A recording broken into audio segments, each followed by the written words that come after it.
Қайырлы күн баршаңызға. Бүгін сіздермен тартылған еттен жасалатын пирог жасайтын боламыз. Видеоны соңына дейін қараңыздар және де тіркелуді ұмытпаңыздар.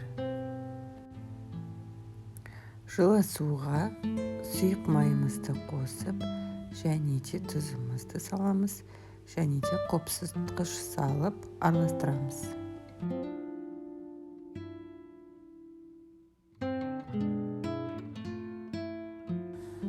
Ұнымызды електен өткізіп, қамыр жасайтын боламыз.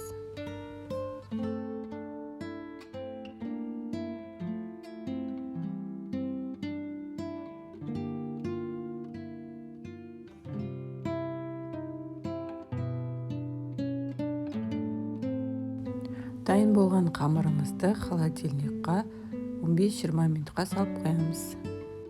Тартылған етімізге ас қапағымызды саламыз, және де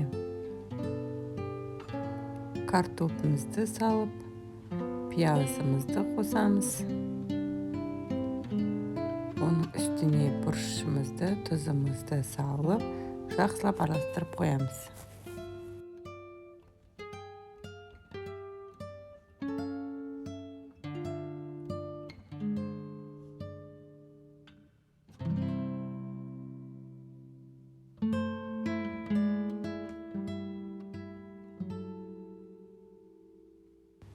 Қамырымызды шығарып, екі бөлікке бөлеміз.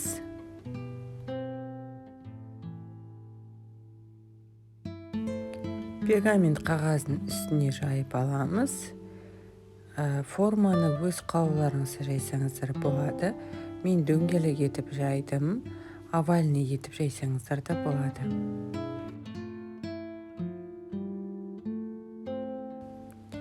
Келесі біз начинкамызды саламыз.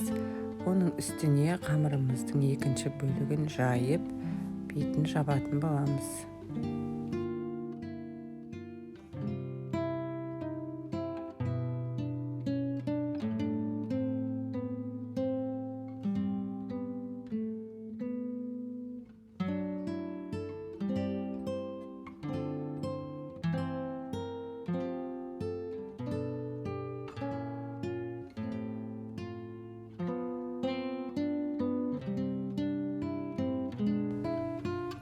Шетін өз қалауларыңызша өріп шықсаңыздар болады. Және де бетіне жұмыртқамызды жағып, сәндеп қоямыз.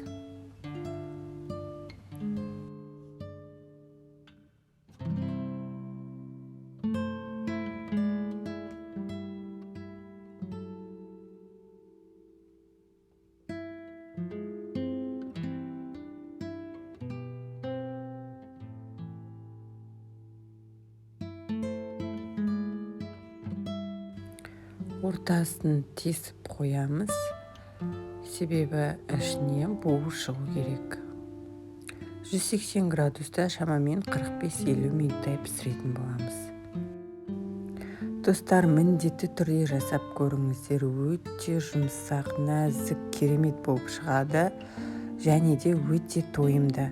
Міндетті түрде менің каналыма жазылуды ұмытпаңыздар. Видеоны соңына дейін қарағандарыңызға рахмет, аман болыңыздар.